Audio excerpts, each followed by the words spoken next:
자, 이제 85강 강의로 들어가도록 하겠습니다. 이번엔 계속 저번 강의에 이어서 상가 건물 임대차 보호법인데요. 자, 이 상가 건물 임대차 보호법에서 이제 주택임대차 보호법과 또 다른, 자, 계약갱신 요구 부분도 주택임대차 보호법에 없는 내용이지만 이 권리금 내용도 주택임대차 보호법에 없는 내용이고요. 이거는, 제 작년에 생겼던 부분입니다. 2015년 때 새롭게 들어온 내용으로서 사실 배우다 보면 뭔가 좀 이상해요.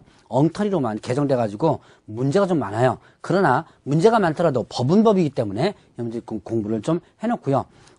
앞으로 개정된다고 하는데 언제 개정할지 모르겠습니다. 개정되면 그때 다시 한번 체크를 해서 한번 또 강의를 또 하도록 하죠. 자, 이때 권리금과 관련된 부분인데요. 자, 권리금은 임대차 목적물인 상가 건물에서 영업을 하는 자 또는 영업을 하려는 자, 영업하는 자나 하는 자가 영업시설의 비품, 거래처, 신용영업사 노하우, 상가 건물의 위치에 따른 영업상의 자 유형, 무형의 재산적 가치의 양도 또는 이용대가, 재산적 가치의 양도나 그 이용대가로서 임대인이나 임차인에게 보증금과 차임 외에 지급하는 금전의 대가다. 금전의 대가를 뭐라 한다? 권리금이다. 권리금은 판례상 나타난 부분에 있어서 법조문에 이렇게 규정되었습니다. 그러니까 이거는 뭐 달달달 외울 필요 없이 그렇구나라고 해서 그냥 넘어가면 돼요.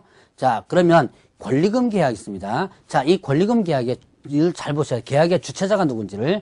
신규 임차인이 되려는 자가 임차인에게 권리금을 지급하기로 하는 계약이다. 자, 신규 임차인이 되려는 자가 임대인에게, 이렇게 되면 틀리죠. 자, 그때 임대인이 임차인에게 이렇게 하면 틀리죠. 자, 조심하시기 바랍니다. 누가 누구에게, 신규 임차인이 되는 자가 누구에게, 임차인에게 이렇게 된 거죠. 그 권리금을 지급하는 계약을 권리금 계약이라고 한다. 자, 그러면 이때 권리금의 회수 기회를 부호하는데요.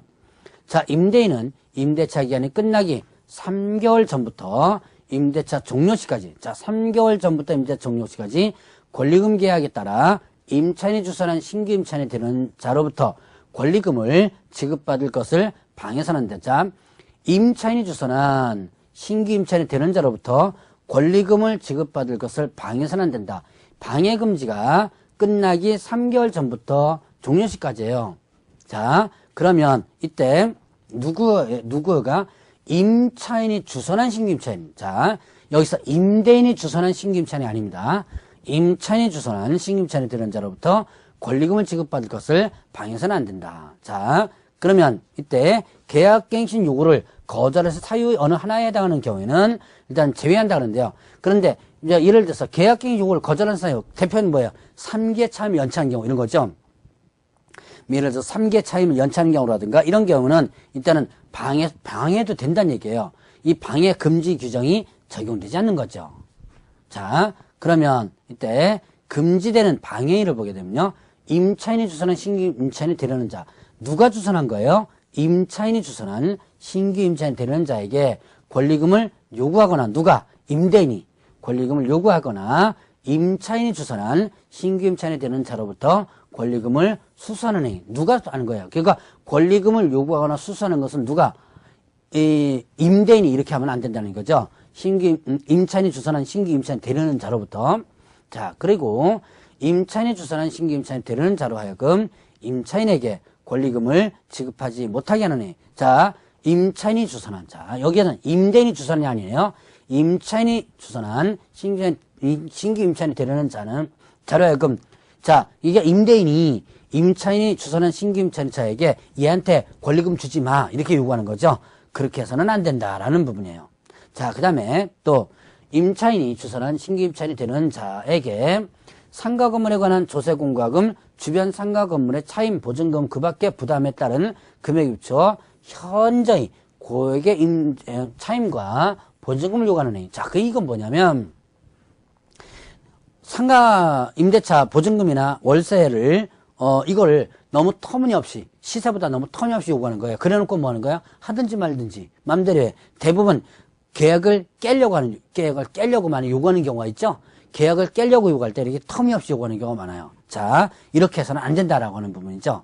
자, 그 다음에 또 그 밖에 정당한 사유 없이 임대인이 임차인이 주선한 신규 임차인 되는 자와 임대차 계약의 체결을 거절하니 정당한 사유 없이 임대차 계약을 거절해서는 안 된다는 얘기예요. 정당한 사유 없이. 자, 이렇게 금지되는 행위, 결국 금지되는 행위는 결국 누구에게는 누가요? 자, 임대인이 임차인이 주선, 자, 임대인이 주선은 아니에요. 임차인이 주선의 신규 임차인에게 뭐 보증금을 받거나 요구하거나 또 권리금 지급하지 못하게 하거나 아니면 또 터무니없이 보증금이나 월세를 요구하거나 그 외에도 임대차 계약을 거절하거나 이렇게 하면 안 된다는 얘기죠. 자, 그러면 이때 이제 임대차 계약 체결을 거절하지 못한다 그러는데요. 거절할 수 있는 예외적인 규정이 있습니다. 자, 임대차 계약의 체결을 거절할 수 있는 경우는 어떤 거냐? 임차인이 주선한 신규 임차인 되려는 자가 보증금 또는 차임을 지급할 자력이 없는 경우. 참 이 문장을 보면요. 엉터리로 개정됐다는 이 엉터리로 만들었다는 것이 상당히 많이 보이는데 여러분들도 이해가 잘 안 되는 경우가 있을 거예요. 이거는 국회에서 법을 만들 때 적어도 이 법을 만드는 사람이 상가임대차를 한 번이라도 좀 임차인이거나 임대인으로서 한 번이라도 좀 해본 사람이 하나도 없는 것 같아요. 그래서 자, 이런 보면 좀 이게 이해가 안 되는 경우가 좀 많습니다. 임차인이 주선한 신규 임차인 되는 자가 보증금 또는 차임을 지급할 자력이 없는 경우 실제로 어떻게 알아요, 이걸? 들어오는 사람이 자력이 있는지 없는지 실제로 모르거든요. 자, 그러면 또 하나, 임차인이 주선한 신규 임차인이 되는 자가 임차인으로서 의무를 위반할 우려가 있거나 그 밖에 임대차를 유지하기 어려운 상당한 사유가 있는 경우 의무를 위반할 우려가 있다가 한다면 그 도대체 의무를 위반할 우려가 어떻게 우려가 있는지는 모르죠. 자, 아주 자의적인 해석이 나올 수 있는 그런 부분입니다. 어쨌든 겨자 사유가 이런 부분이 있으니까 여러분들 이제 알아두고 넘어가셔야 돼요. 자, 그 외에도 임대차 목적물인 상가 건물을 자, 1년 6개월 이상 자, 숫자 기억해 놓으셔야 돼요. 1년 6개월 이상 영리 목적으로 사용하지 아니한 경우. 예를 들어서 1년 6개월 이상 예를 들어서 교회에 뭐 기부한다든가 그런 거죠. 자, 임대인이 선택한 신규 임대인이 선택한 신규 임차인이 임차인과 권리금 계약을 체결하고 그 권리금을 지급하는 경우 누가 선택한 신규 임차인이 임차인이 아니라 임대인이 선택